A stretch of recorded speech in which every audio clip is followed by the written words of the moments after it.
Virat news కి స్వాగతం. నూతనంగా ప్రమాణ స్వీకారం చేసిన గోపా కార్యవర్గానికి హృదయపూర్వక శుభాకాంక్షలు తెలిపారు. 100 రోజుల్లో గోపాల 33 జిల్లాల్లో 1,00,000 సభ్యత్వాలు చేయాలని, ప్రతి బిడ్డ గోపాల సభ్యుడు కావాలి.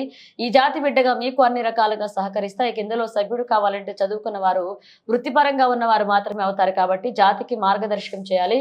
గ్రామీణ ప్రాంతాల్లో చదువుకోవడానికి ఇబ్బంది పడుతున్న వారికి ఆర్థిక నిధి ఏర్పాటు చేసి సహకారం చేయడం, ఉద్యోగాల కోసం వారికి ప్రత్యేక శిక్షణ ఏర్పాటు చేయడం చేయాలి. మేమేలో వెనుకబడిన వారికి ప్రత్యేకంగా సహకారం ఉండేలాగా సమావేశాలు ఏర్పాటు చేసి మీకు పారిశ్రామికంగా సమాజంలో పోటీతత్వం, వృత్తిపరంగా ఉద్యోగ పరిశ్రమ అన్ని రకాలుగా వ్యవస్థలు నిలబడాలి. 100 రోజుల్లో 1,00,000 సభ్యత్వం తీసుకునే విధంగా జాతి పెద్దలను, కార్యవర్గాన్ని ఇంటింటికి పిలిచి కార్యాచరణ పిలిస్తే 33 జిల్లాల్లో కార్యాచరణకి ప్లాన్ చేయండి. ఏ జిల్లాకు ఎవరు పోతారో మాజీ మంత్రులు, ఐఏఎస్లు, మాజీ ఎమ్మెల్యేలు, ముఖ్య అధికారులు ఎవరున్న గ్రామీణ స్థాయి వరకు గోపాను తీసుకువెళ్ళాలని.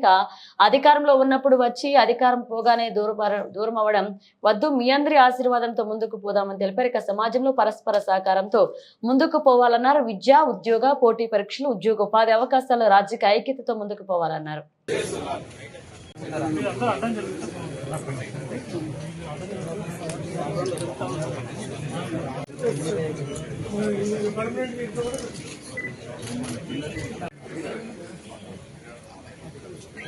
ఉట్టుకూరి లింగం గౌడ్ గారు, డాక్టర్ సుంకరి జనార్దన్ గౌడ్ గారు, గుర్రం సురేష్ గౌడ్ గారు, గంగాధరను, సత్యనారాయణ గౌడ్ గారిని, శ్రీకాంత్ గౌడ్ గారిని, సత్యనారాయణ గారిని, బాధ్యత పెద్దలు కావచ్చు, ఐఏఎస్ అధికారులు కావచ్చు, కుల సంఘ ప్రజలు 100-200 మంది ఎవరుతున్నారు.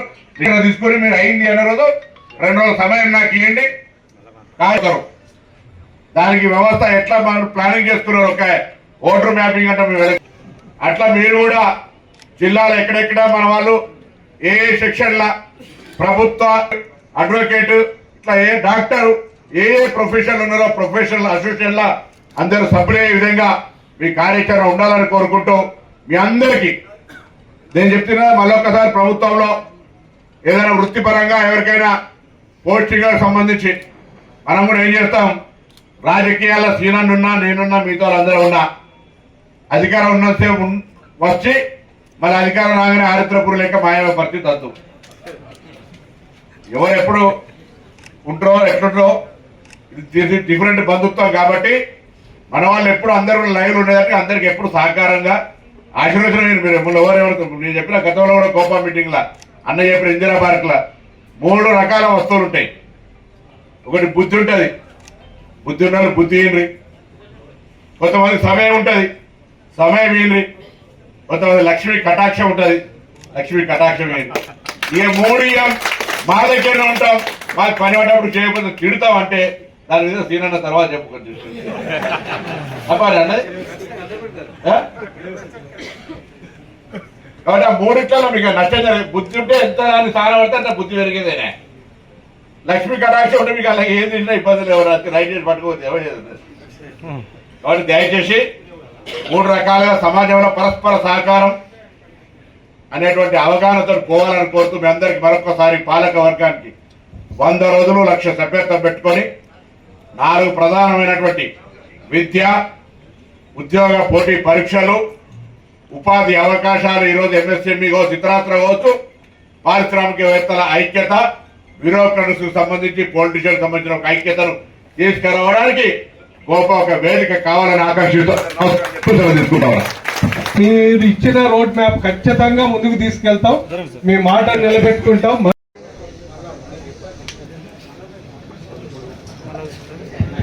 ఇట్లా కాదు కూడా మాట్లాడారు. ఇది హ్యాండ్ ఓవర్ చేస్తారు, వీళ్ళు డిపార్ట్మెంట్ వీళ్ళు తీసుకుంటారు.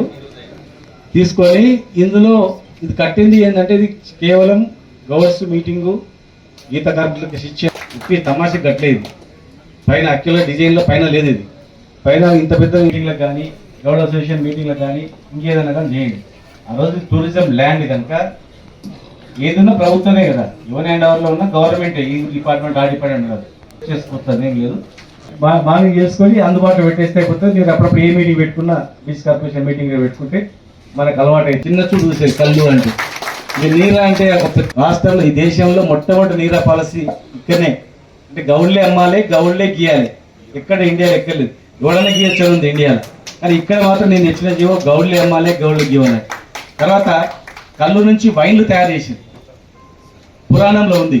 ఇప్పుడు వైన్ షాప్లలో కూడా రిజర్వేషన్ కావాలని ఆ రోజు క్యాబినెట్ లో కొట్లాడి ఈ ఇండియాలో ఎక్కడ లేదు, ప్రపంచంలో కూడా లేదు ఈ వృత్తికి రిజర్వేషన్ అండి. 15% తెచ్చినాం. ఈ మేనిఫెస్టోలో ఈసారి మేము అధికారంలో వస్తే 30% ఇస్తామని పెట్టినాం. మరి బీసీలకు కూడా ఇచ్చే దానిలో కూడా ఇది 20% పెడతామని చెప్పి కూడా కాంగ్రెస్ ప్రభుత్వం కూడా ఇవ్వడం జరిగింది. ఖచ్చితంగా ఇవ్వాలి, కాకపోతే రేపు కంపల్సరీ ఇవ్వాల్సి వస్తుంది, ఇవ్వాలి. అట్లా ఇవాళ 20% కాంగ్రెస్ పార్టీ ఇస్తే రేపు మళ్ళీ మేము మేనిఫెస్టోలో మేము 40 ఇస్తామని చెప్తాం. మళ్ళీ ఇంకోసారి నెక్స్ట్ గవర్నమెంట్ ఇంకో ఎక్కువ ఇస్తామని చెప్తాం. మొత్తం మీద ఏదో ఒక రోజు వైన్ షాప్స్, బార్ షాప్స్ అనేటివి 100% ఈ కులవృత్తిని వీళ్ళకే ఇవ్వాలనేది ఉంది. ఇంకొక ప్రతిపాదన కూడా ఉంది, సొసైటీలకు ఇవ్వాలని ఉంది. ఖాళీ సొసైటీలకే బార్ అండ్ రెస్టారెంట్లు కానీ వైన్ షాప్స్ కానీ ఇవ్వాలనే ప్రతిపాదన ఉంది. ఇచ్చినాము, మేము ఉన్నప్పుడే తెచ్చినాం, జీవోనే తెచ్చినాం.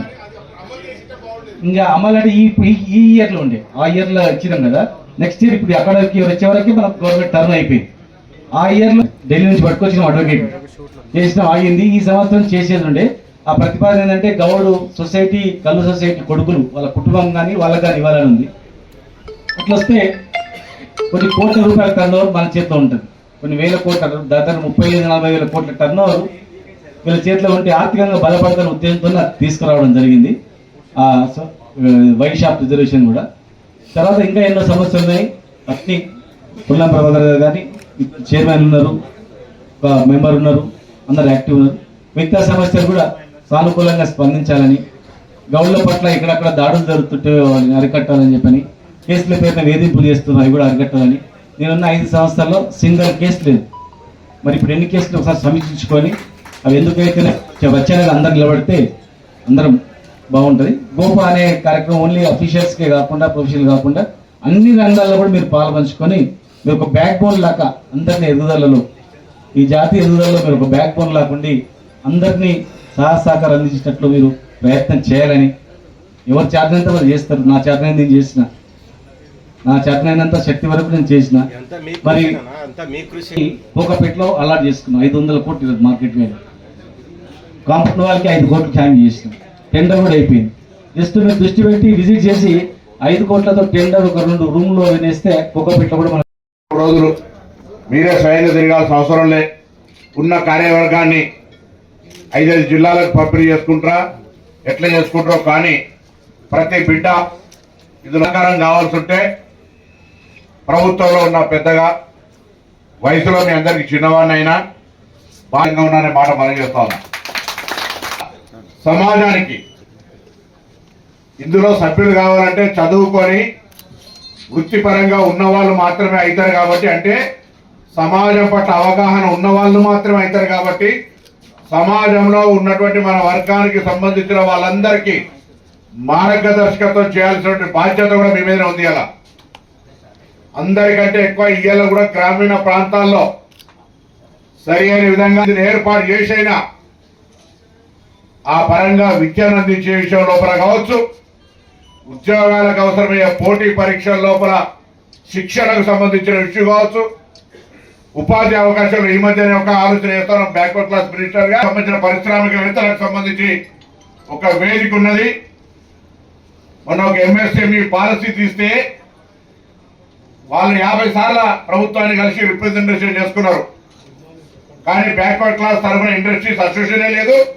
దానికి సంబంధించి ఒక రూపకల్పన జరుగుతుంది. అందుకు మీరు ఉత్సాహంగా చొరవ చూపెట్టండి. పారిశ్రామికవేత్తలందరూ సమీకరించి మిగతా వాళ్లకు మార్గదర్శకత్వం చేసేది కాదు. అంటే ఇక్కడ 3: విద్య, సమాజం పట్ల అవగాహన కలిగిస్తూ, ఉపాధి అవకాశాలకు ఉద్యోగరీత్యా కాంపిటేటివ్ ఎగ్జామ్స్ లో శిక్షణ ఇస్తూ, పారిశ్రామికంగా కూడా అంటే ఒక అభివృద్ధి సమాజంలో ఒక వ్యవస్థలో మనం పోటీతత్వంలో నిలబడాలంటే ఒంటికాల మీద నిలుచుంటే సరిపోదు. వృత్తిపరంగానో, విద్యాపరంగానో, లేదా ఉద్యోగ పరంగానో, పరిశ్రమ పరంగానో కాదు.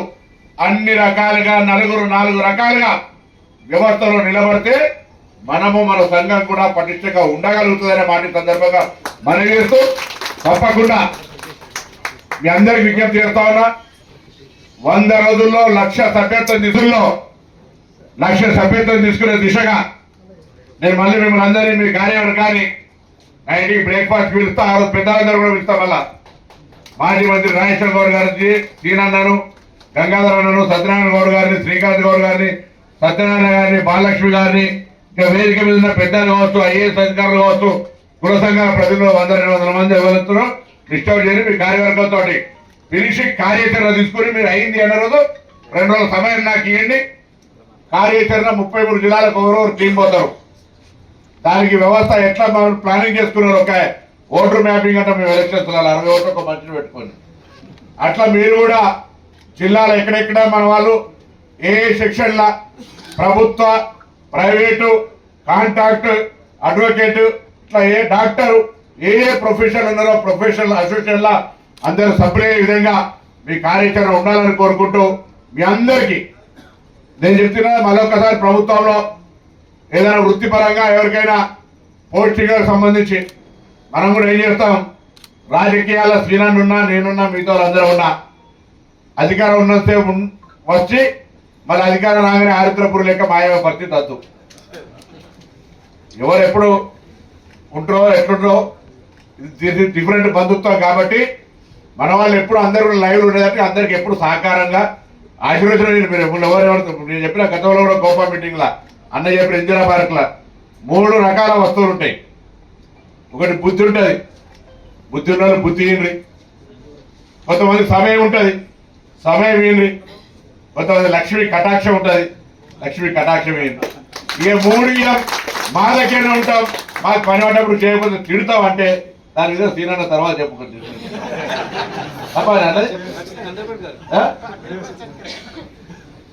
కాబట్టి ఆ 3 మీకు నచ్చని బుద్ధి ఉంటే ఎంత దాన్ని స్థానం పడితే అంత బుద్ధి పెరిగేదేనే.